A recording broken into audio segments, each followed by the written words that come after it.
Hello, everybody. Good morning to you. Hope you all are having a fantastic day today. Thank you for tuning in. Back at it again. I did stream last night, but it turned out pretty horrible due to a lot of background noise. So I guess I owe you one more, but I did try yesterday. That being said, I hope you all are having a fantastic day and going to take it from there. So, just again, this is a reminder, this 365 Revolutions is about how manufactured suffering, as you can see on the screen, um, how it impacts every aspect of our life.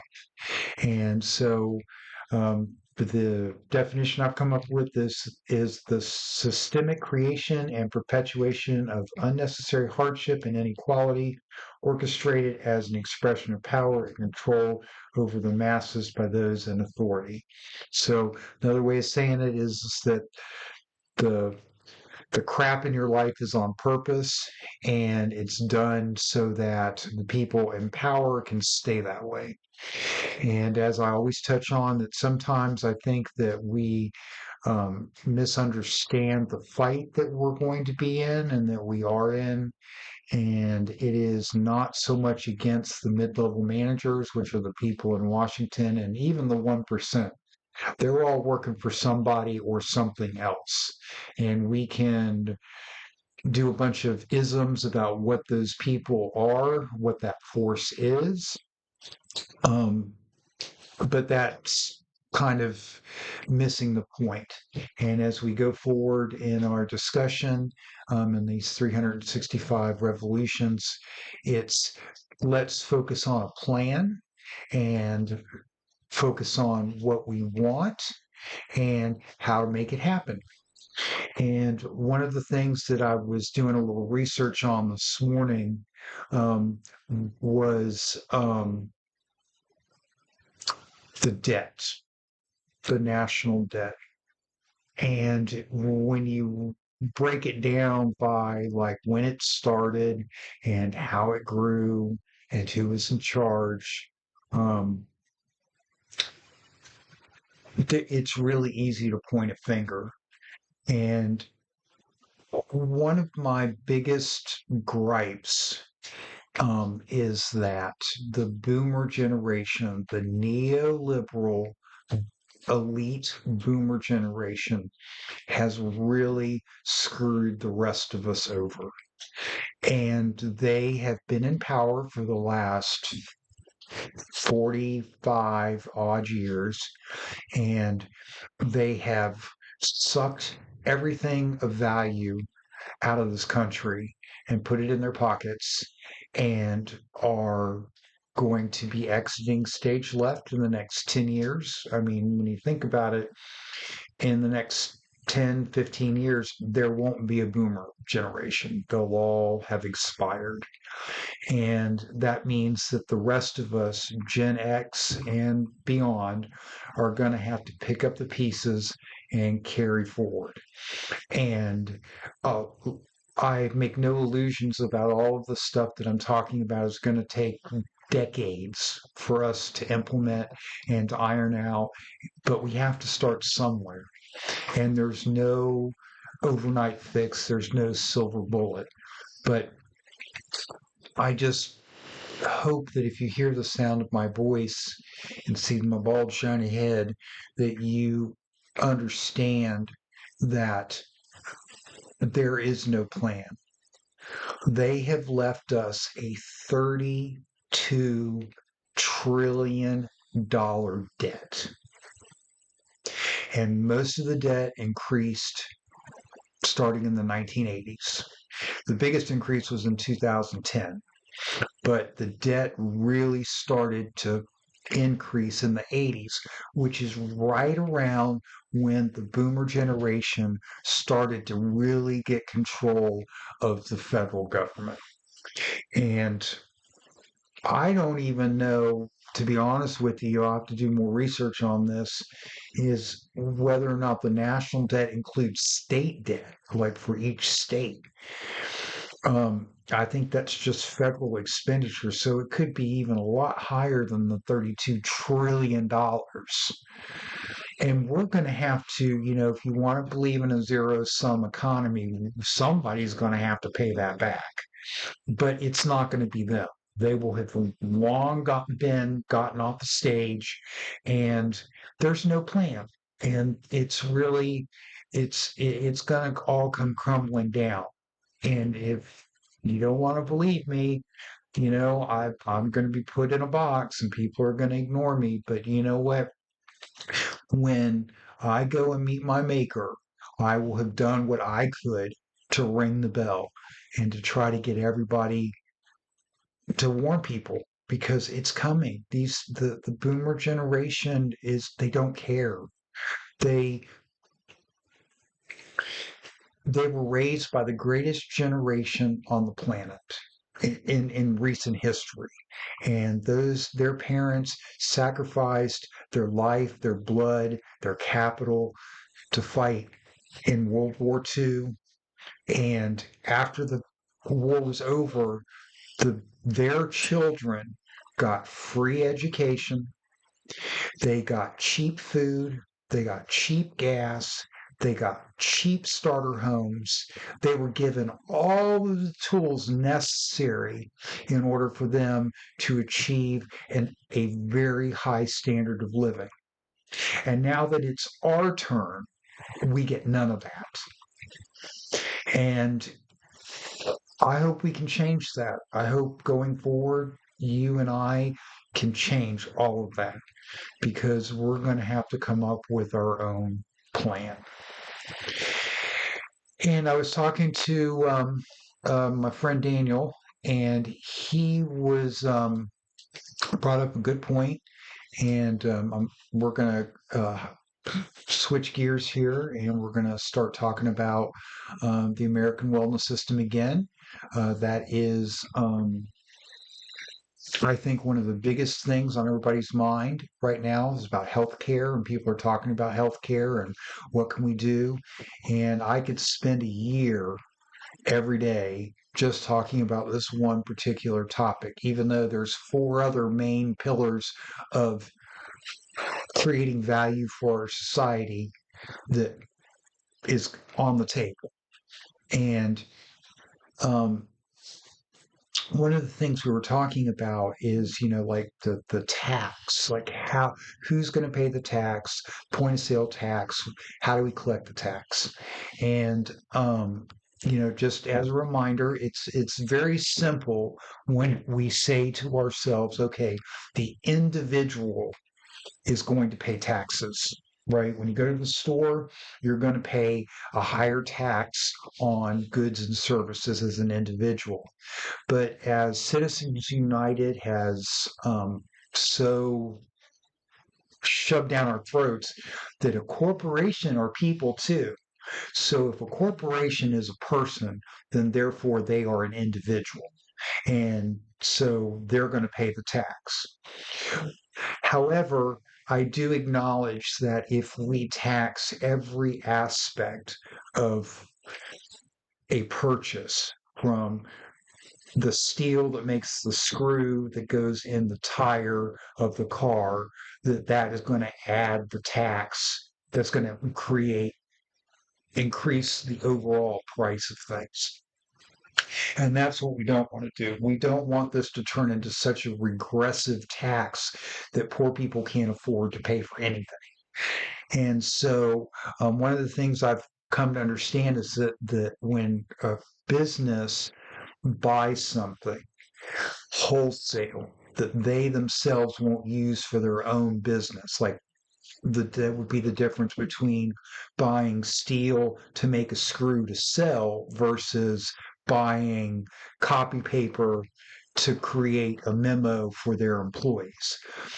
They pay sales tax on the copy paper, but not on the steel that they make the screw with, if I'm understanding this properly. And so I think that the resale certificate system, we don't want to throw the baby out with the bathwater. So if a business corporation isn't paying sales tax because of a resale certificate, then they wouldn't pay the tax for the American wellness system. If they do pay a sales tax currently, there would be an additional charge. Now, one of the things that I think is important to remember is that I see this being more of a wash, in that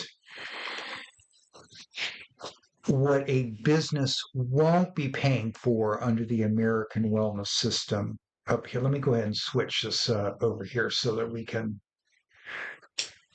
There we go. What they won't be paying for is workman's comp. That's gone. The workman's comp is completely taken off the table. Extra taxes that they have to match to pay for Medicare or Medicaid is off the table. They're no longer paying for that. Insurance cost for private insurance. Now, they can still, if they want, offer private insurance for their employees, but just as I've mentioned, the thing about the private insurance is that it's not supplemental. Okay, if you want to offer private insurance to your employees, they don't get the benefits of all the negotiated benefits of the American wellness system. Okay, it would be a separate industry, if you will. And I don't want anyone to feel like that they're going to be forced into this, because I think that's counterproductive.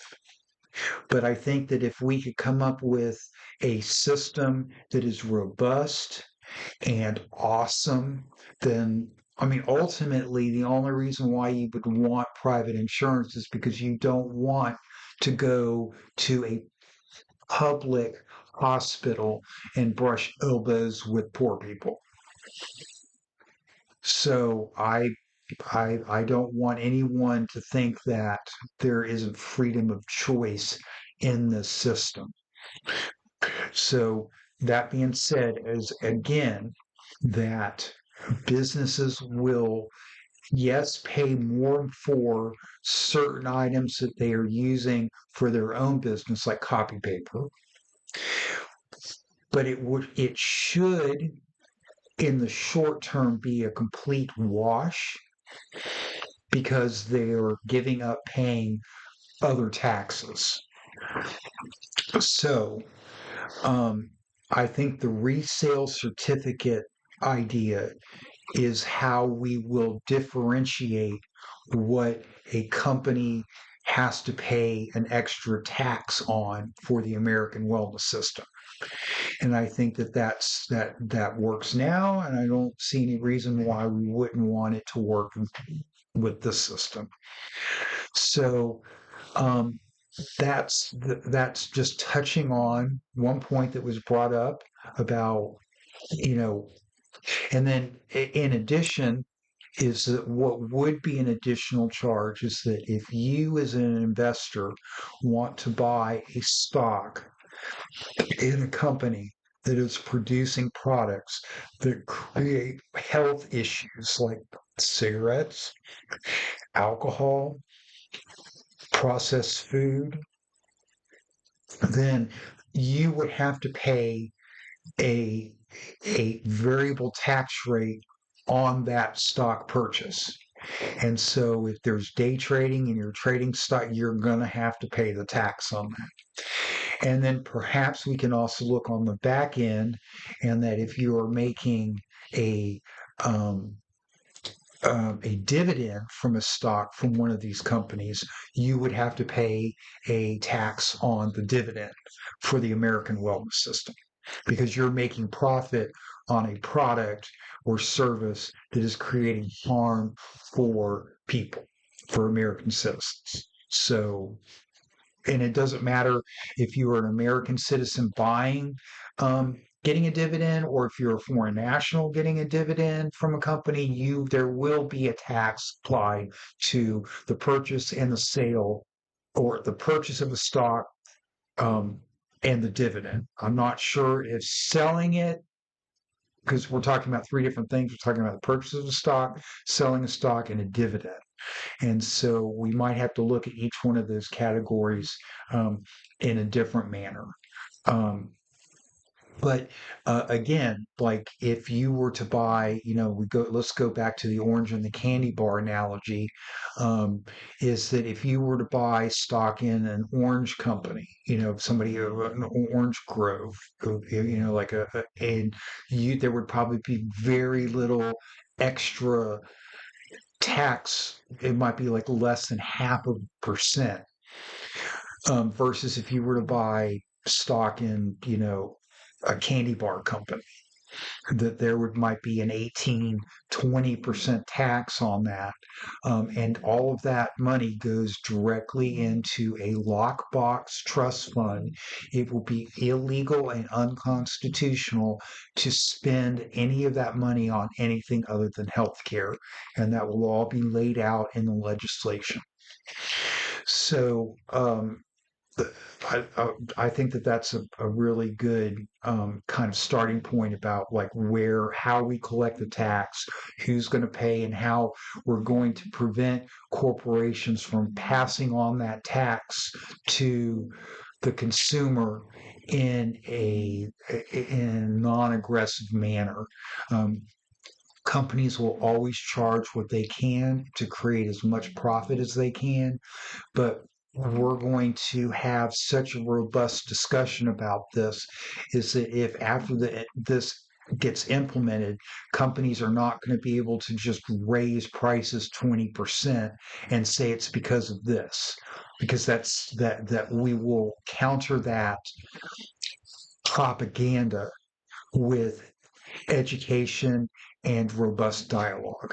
And if it means that we have to put in place profit controls in the short term to prevent unscrupulous companies from doing that, because let's understand that it's already illegal for companies to price gouge in a crisis.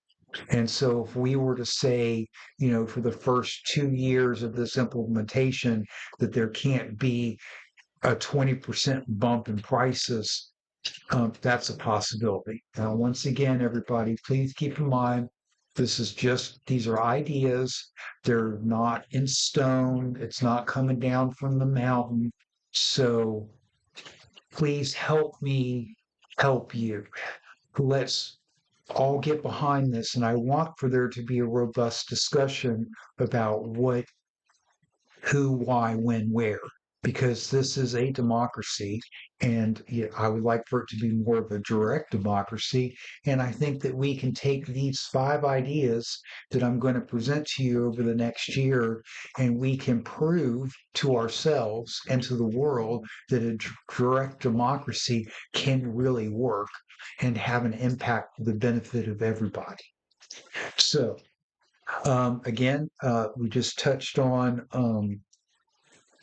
a little bit of how we're going to pay for the American wellness system.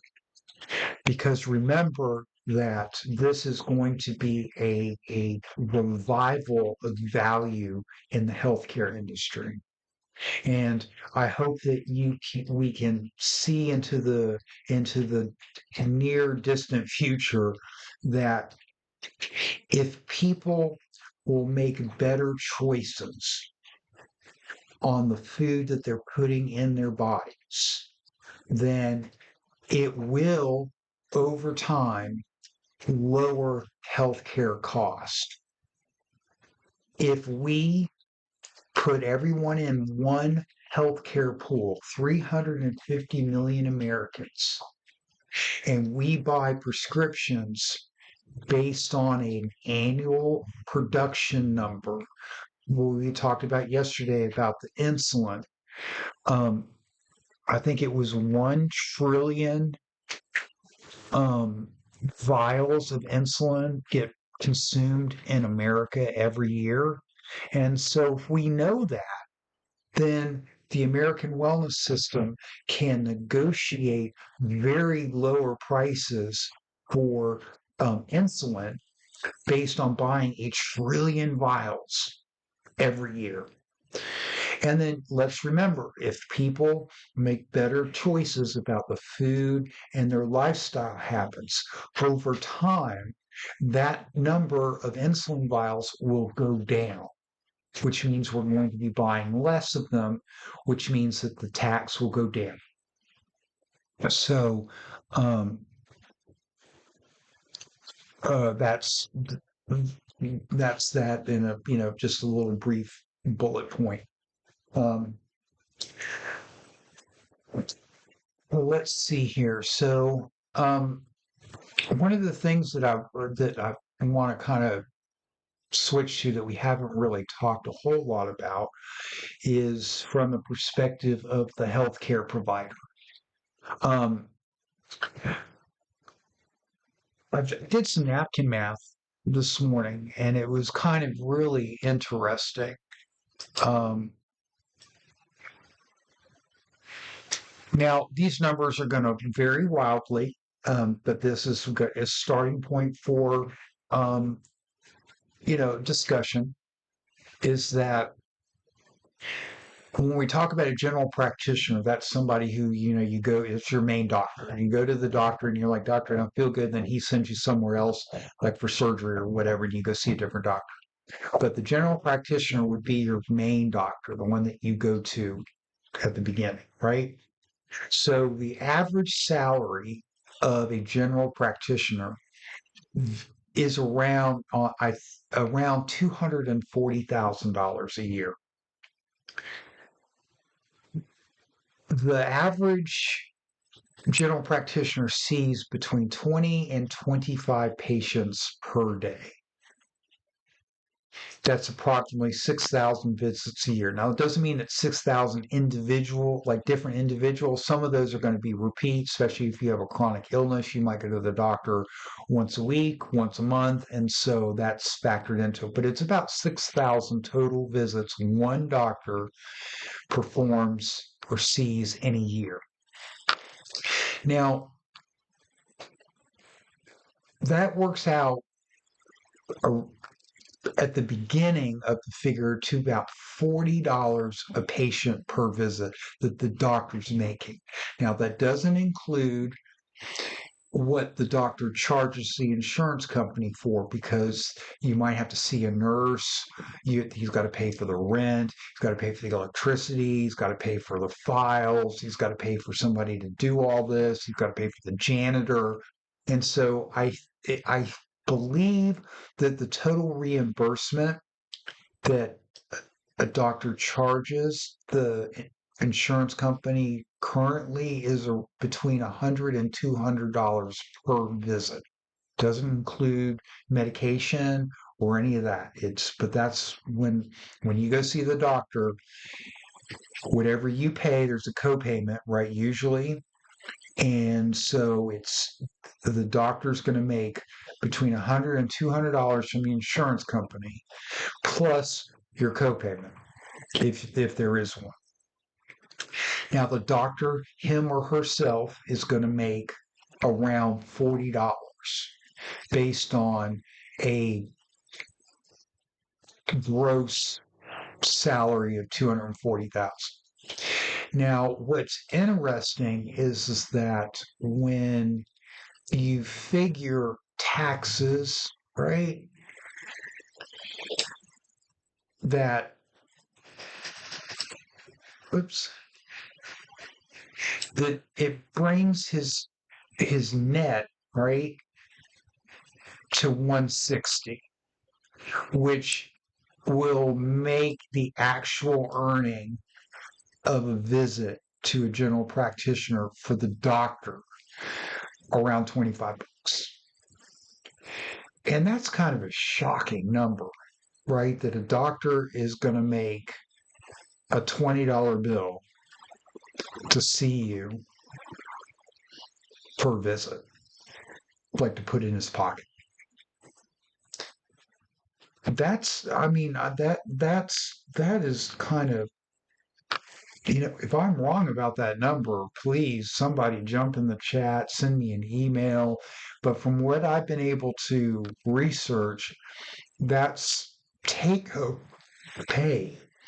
And it might even be less than that when you count in student loans and all the rest. So, I mean, even if it is on the high end 30 and you want to take out a $10 bill for the student debt, no, I mean that's kind of to me that's a rather shocking amount of money. I mean, like low. I mean, I was a waiter for and a bartender for 20 years, and I made more than that per customer. Sometimes. So, um, that's a shocking number. And, for a doctor to see 25 patients a day, if they're working 12 hours, that's two patients an hour. And it's just, and we have to remember the doctor it isn't just him walking into your, into the, into the medical bay. I mean, let's hope that he's like looked at your chart beforehand, done a little research about it. I mean, that's a lot of work. And I want the healthcare professionals, doctors, nurses, I want everyone in the the janitors in the healthcare industry. I mean, they're having to clean up the sick and deal with throwing out needles. And I mean, I want people in the healthcare industry to be very well paid. But what I I want that to be the value that the American wellness system is bringing to the table, and not an extraction of profit to go in people's pockets. That to me isn't what the healthcare category should be. It should create as much value for our nation as possible. And we are going to create value by creating a good, healthy work life balance for doctors and nurses and healthcare practitioners. And we can do that by just implementing a couple of ideas. And one of the things that, I'm a big part of all of this is to understand that a lot of our societal problems is a lack of home economics. Home economics for the soul. I like to call it rock soup, you know, and evidently a lot of like colleges, schools, they don't really get into like, I mean, I wonder, like, when you want to become a doctor, like on day one, do they tell you, okay, you're going to make about $20 a visit? I mean, does anybody ever tell a doctor that? I mean, do they go over, your student loan debts and how much you're going to have to pay a month? And um, e- evidently, there's been kind of a push for colleges to start teaching these things. But to me, that seems like it's too late. Like that, if that should be taught, and as I talk about in depth in my essay, Manufactured Suffering, the Reason We Can't Have Peace, in the education part, I talk specifically about doctors and like the healthcare and how it should be taught. And, one of the things I want to touch on about, especially when we're talking about doctors and nurses and healthcare practitioners, is that we could get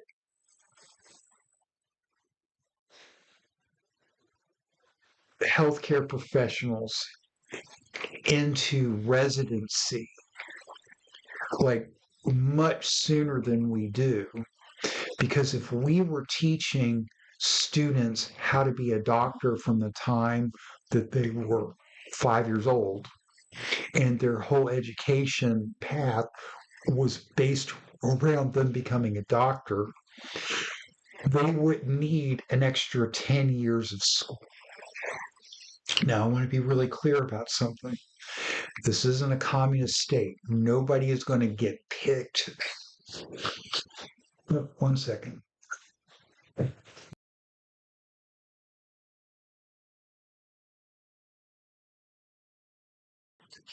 hope you didn't, I didn't cough in your ear. Um, nobody's going to get picked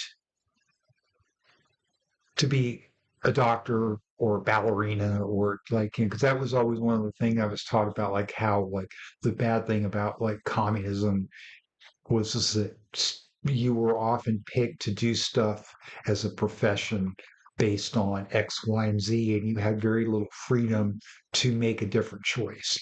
And so, even though I'm saying that education can be designed from a very early age to teach students how to become something later on in life, that doesn't mean that that's going to be thrust upon.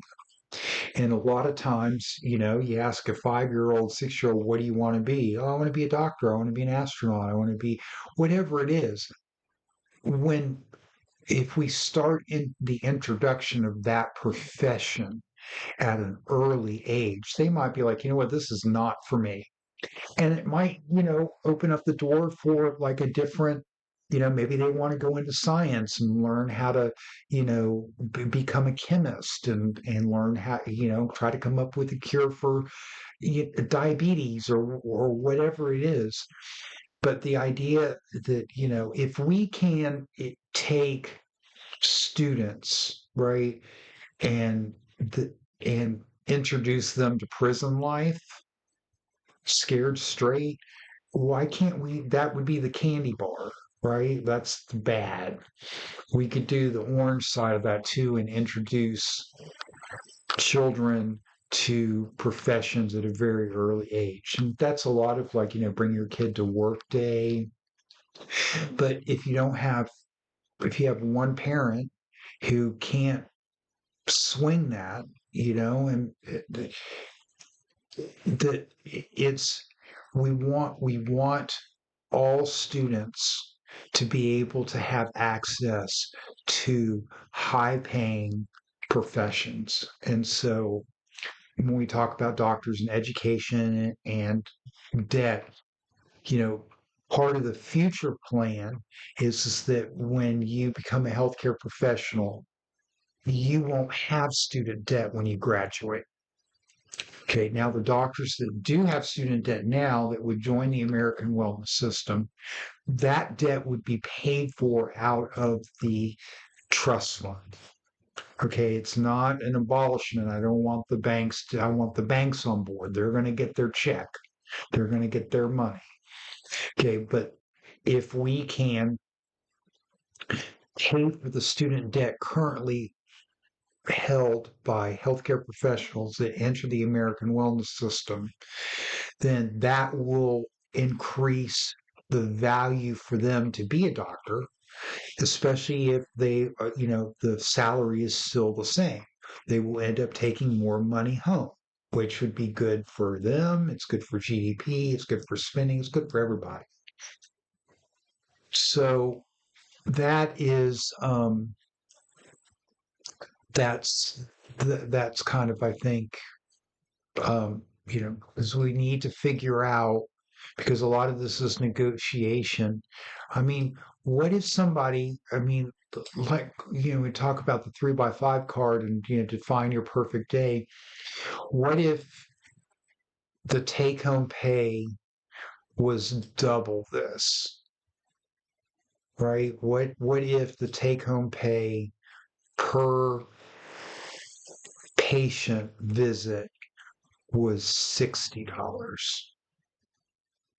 $75, and a doctor was okay working 40 hours a week and making $120,000 take home, but only had to see 4 patients a day. Imagine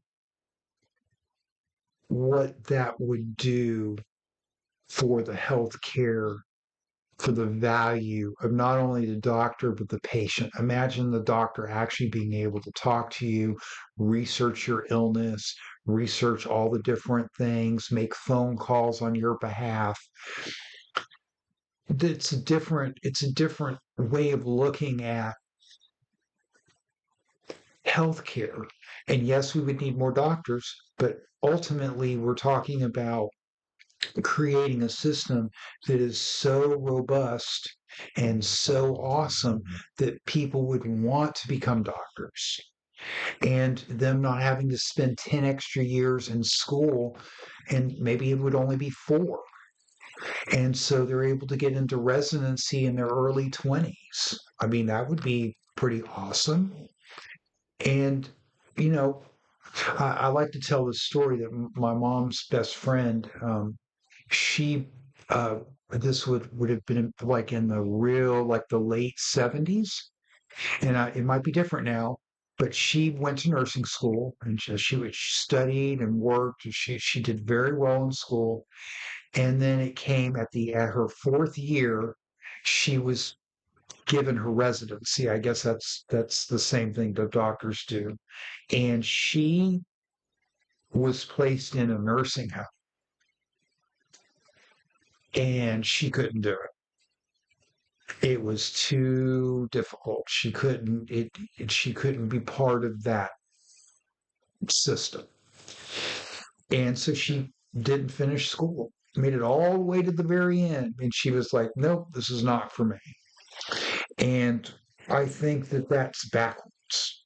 I think that when push comes to shove, that anybody entering any profession, whether it's being an engineer or a doctor or a chef, that you should be introduced to that industry very early on.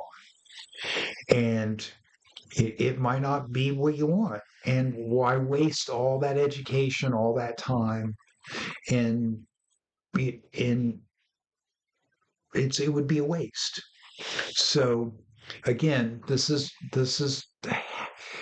how the American wellness system, the way I see it, and I'm hoping would benefit doctors and healthcare practitioners, is that we want for them to have as much value and a good quality of life balance. And knowing these numbers, like it's kind of like I can I don't I'm not excusing it, but if this is a true number, and that's what doctors are taking home per visit, I can see why, being a bartender, I mean, I've seen this firsthand.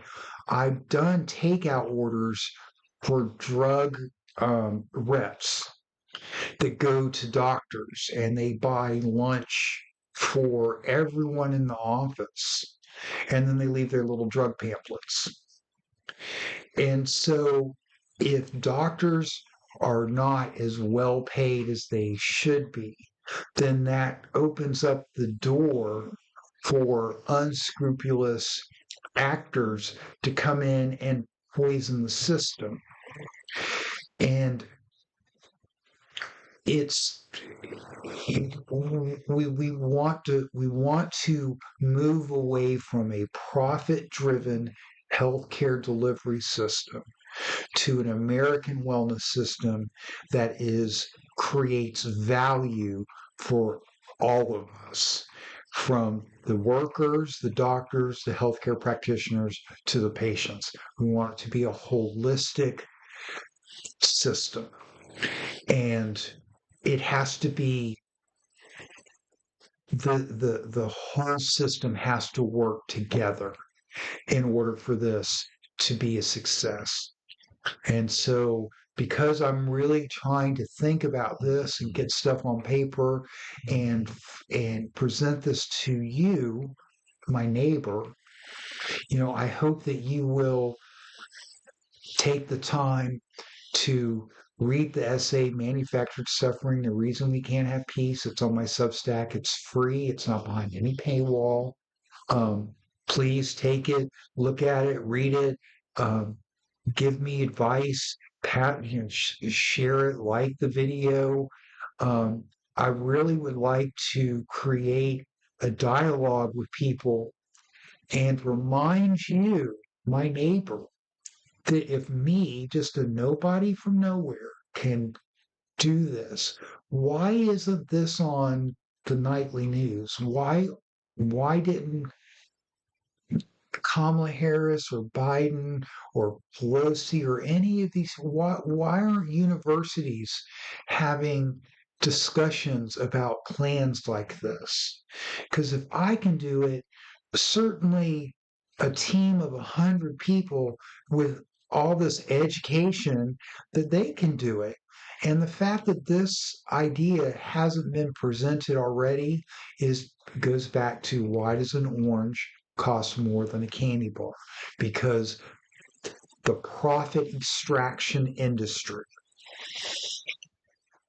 wants for you to pay more than any other person on the planet.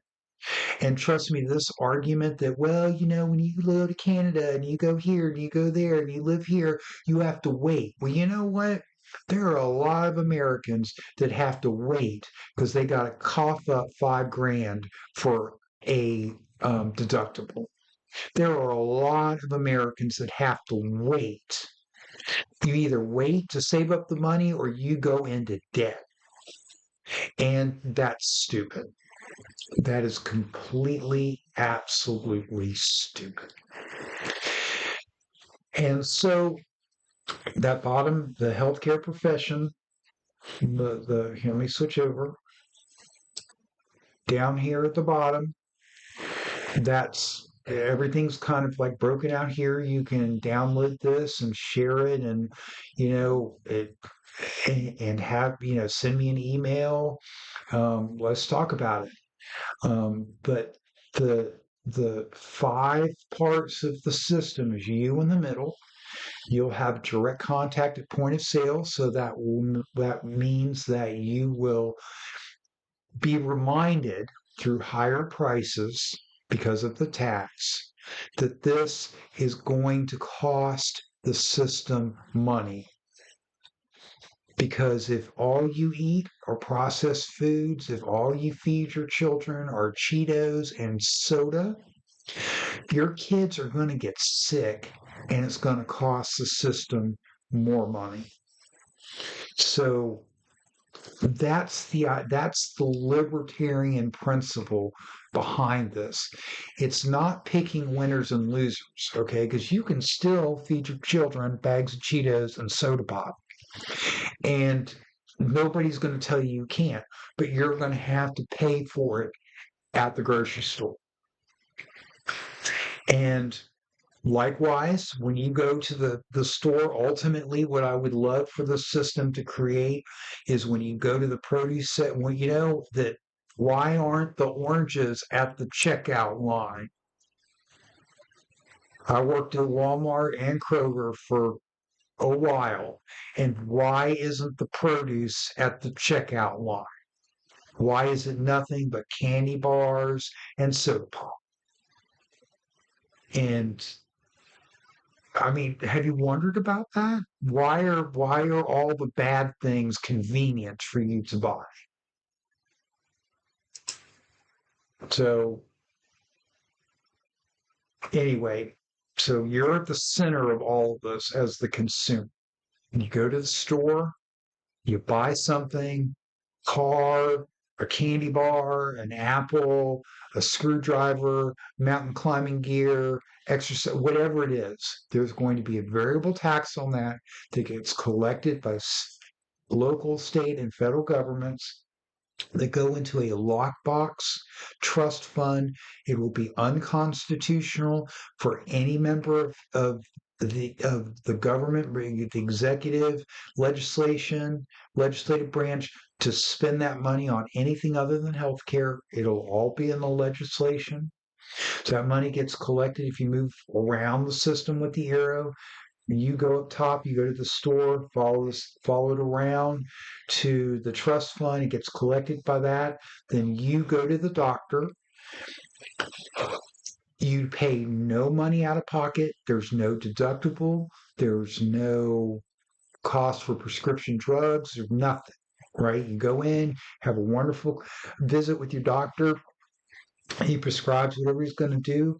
And then uh, all that information gets sent through an encrypted, let me pull this back up here so that you can see.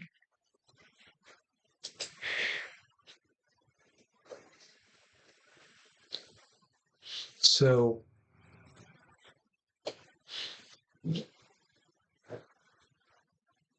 all of that information is going to get collected behind an encrypted. I have a hard time saying this word. I'm sorry. Anonymized. So nobody's going to know who you are from that perspective. Like I touched on the other day, that if there becomes a like flags start getting put up because of fraud, then the law enforcement would be able to put in a pass key to find out who you are. But that the risk management semi-autonomous private data collection companies will have no idea who you are. They will, of course, know because they're sending the information to the trust fund for payout. They might know what region of the country you live in, but they're not going to know your name, address, and phone number. Okay, so that being said, once again, we'll back up and we'll do the whole thing. So you're in the center. Okay, you go and buy something. There's an adjustable tax rate applied to it. That money gets collected by state, local, and federal governments, goes into a lockbox trust fund. It's waiting there so that when you go to the doctor then sends the information to the risk management company, and the risk management company sends the information for payout to the trust fund, and the trust fund sends the money to the doctor. Easy peasy. And then as you follow the circle around, the risk management company will determine not the federal government, but a semi autonomous private industry will determine the tax rates. Okay, so they can't be lobbied. They can't be, they can't wink, wink, nudge, nudge because it's nonprofit. So and there will be stiff penalties for anyone who tries to bribe, influence this industry. That we're going to have to acknowledge that up front, and you're only as strong as your weakest link. This is all done through science, through counting, and so they will determine what actual tax needs to be collected. Because just to touch back on this as a reminder, I always like to talk about the football because it's something a lot of people can associate with, is that if you break your leg playing football, then you go to the doctor sets your leg, wraps it up, does the x-rays, all of that cost gets put into the football category. Okay. And then at the end of the year, we figure out how much football cost society through injury. And then they will figure out with the help of AI, which is going to make this much easier than it would have been 10 years ago. We'll be able to figure out how much we need to collect from all the things football. Now that means tickets, that means advertising for football games, stadium construction, all of it. And so, if you think about like if you go to a football game, right, and you buy a beer, and the beer now costs $10. Okay, I haven't been to a football game in a long time, so baseball's my sport. But if a beer costs $10, right, it might end up costing you 15. Okay, because not only are you there because of football, so there needs to be a little bit collected for the injuries at football, but now you got to pay for for the healthcare cost of the beer. The beer is going to make you affect your liver, etc. So you might get double struck on a tax. Like it might be 1% extra for the health care to collect to pay for all the injuries from the football players that you are there to watch.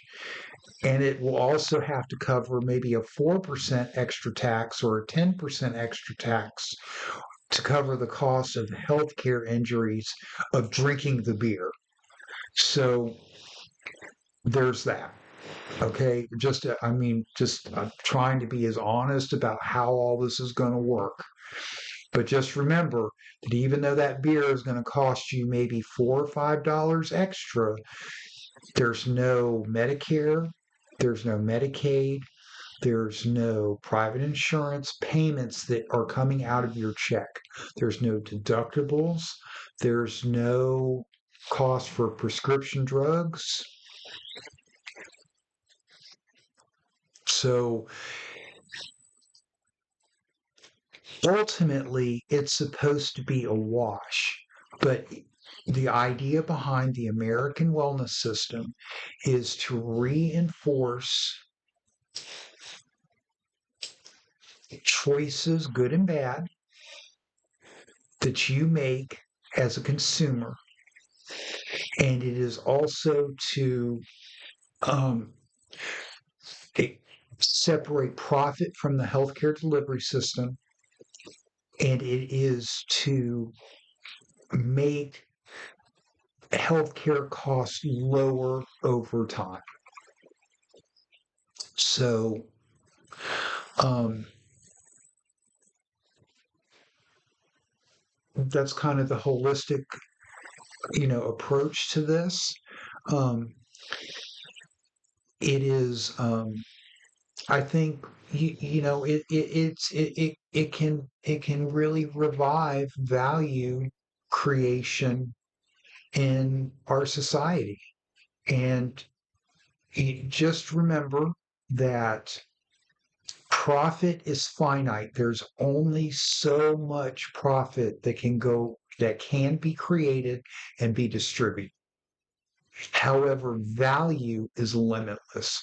There is no upper limit to the amount of value that we can create. And so I hope that this will spark a debate. Talk to your friends about this, like, subscribe, share. And, if I spend the next year and I only have one viewer per video, I'm not doing this to get famous. I'm not a grifter. And I'm putting all this out there free. And the idea is that we as neighbors can make our lives better. And so, in case you missed it at the beginning, one of the things I always like to open and close with is that if you are 55 years and younger, we are going to have to come up with a plan on how we want our children's children to live. Because thanks to the neoliberal elite boomer generation, we now have a $32 trillion debt. And it's only going to go higher. And what I want is a plan in place so that when the corporatists try to end all of these systems, Medicare, Medicaid, Social Security, the VA, because you know what? They're still going to be giving out money in foreign aid to insert your favorite government here, your favorite nation. They're still going to be getting the money. They're still going to find ways to drop bombs on people. They're still going to find ways to make war. That ain't going nowhere because that force that's out there in the universe that is feeding on our suffering, until we can create systems that eliminate suffering,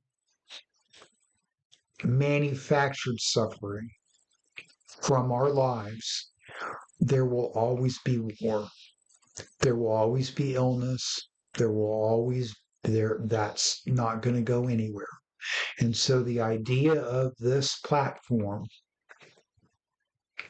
healthcare,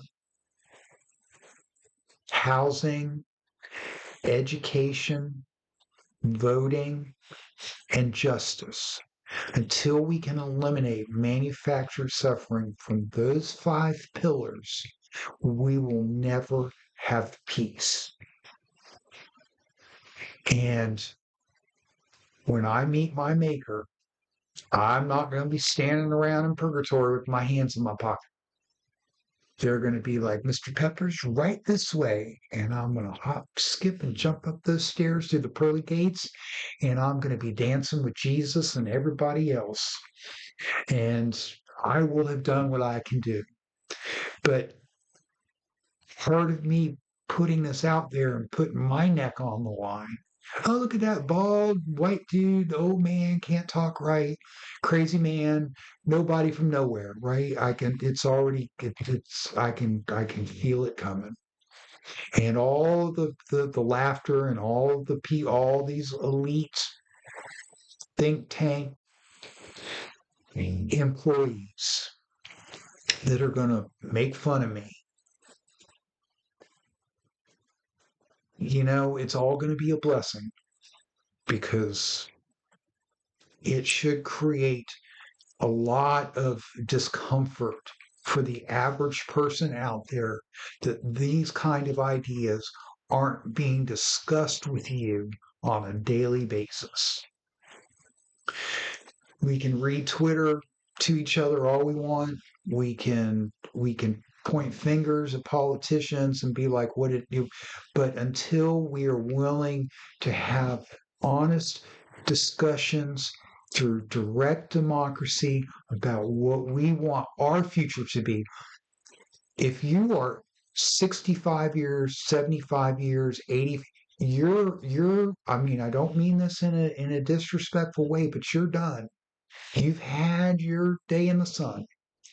And you need to get off the stage and let the rest of us work out how we want to live our lives, not live your life.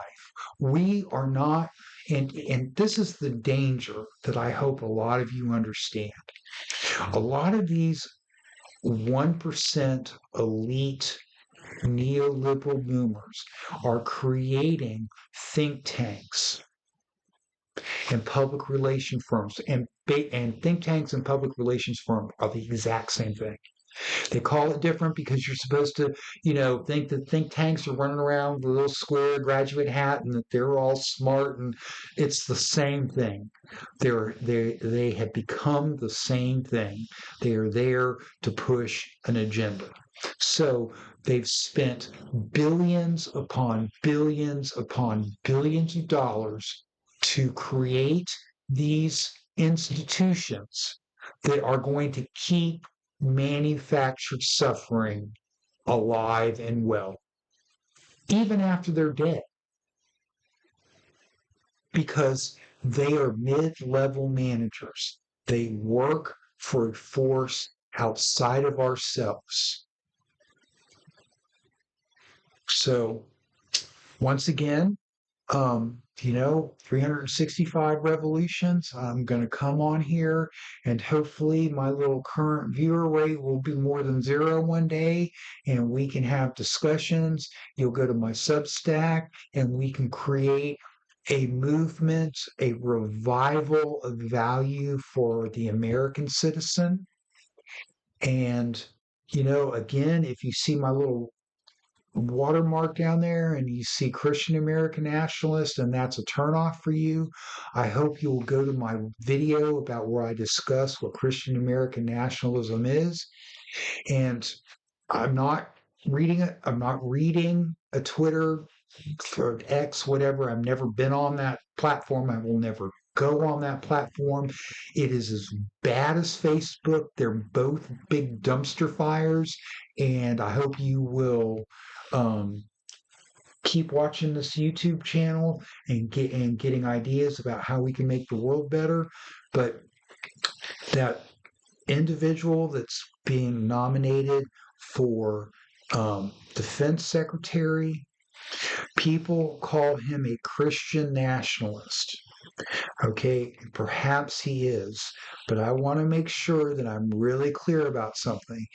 A Christian nationalist is not a Christian American nationalist. They are completely different. You will notice in Christian American nationalists that there's no word called white. This isn't white nationalism. That both of those, Christian American nationalist is different from white nationalism, which is different from Christian nationalism. They are three completely separate movements, philosophies, ethics. And I will stick by Christian American nationalist until I die, just like I am a Christian capitalist. I'm not a socialist. I believe in private property and currency. So don't call me a socialist that's bad. And I'm not a socialist. I'm a capitalist. I'm a big fan of Ayn Rand. My mother made me read Atlas Shrugged and Fountainhead when I was 15 years old. And I learned so much from that. And I believe that capitalism and technology has done its job and has created so much abundance and wealth for humanity that they don't know what to do with it. And it's becoming obscene how many barriers they're putting up to keep the rest of us uneducated, hungry, and sick, so that we have to go to a job and say, "Oh, please, Mr. Capitalist, will you feed us? Will you pay for it?" No. We're going to create a society of well educated, healthy, free thinkers. And I'm going to go down swinging trying to do that.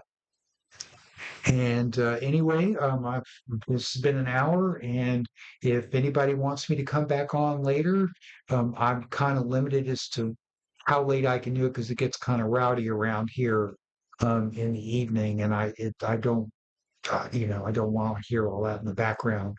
So please send me ideas to talk about. Send me an email. You can get my email off my YouTube page, off my Substack page. All of that is free of charge. I'm non-monetized. I have 22 subscribers. So I'm not here trying to make money. I'm just trying to make your life and my life better. And on that note, as a reminder, if you ever want me to pray for you, please send me an email. I'll reach out to you. I'll talk to you on the phone if you want. And know that God and I love you and that we're rooting for you and we want for you to succeed.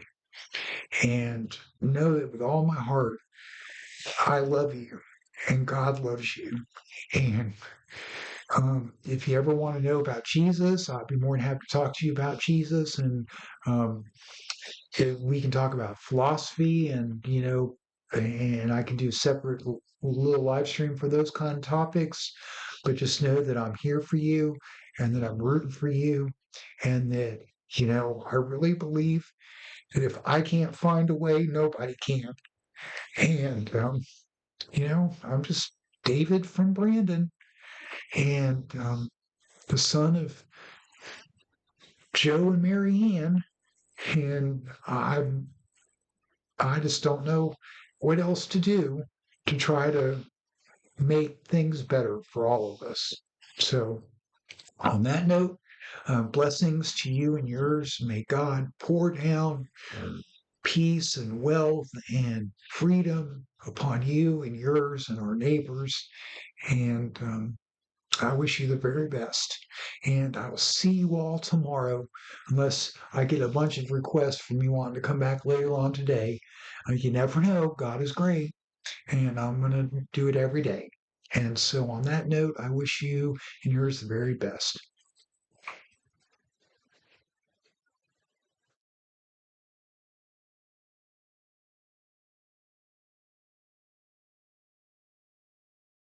I love the Lord. I love the Lord. He's my friend beyond the end. I love the Lord. He's my friend.